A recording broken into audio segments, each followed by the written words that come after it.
Opisyal ng gilusad sa Southern Philippines Medical Center ang Bagong Kidney and Transplant Institute sa Maong Ospital.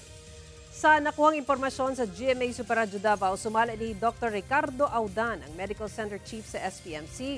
Doon na ablihan alang sa soft opening duha ka mga operating room o mga ward nga magamit sa mga pasyente.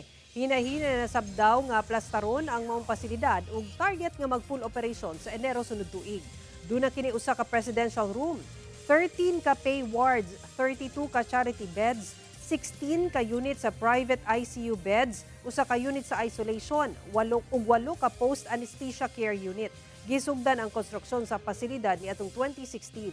Giklaro ni Audan nga usa kini ka zero billing facility alang sa katawhan sa Davao ug Mindanao. Samtang mapasalamaton si Louie Puracan, ang presidente sa Davao Kidney Transplant Association, tungod mas mapadali na ang proseso sa kidney transplant sa syudad.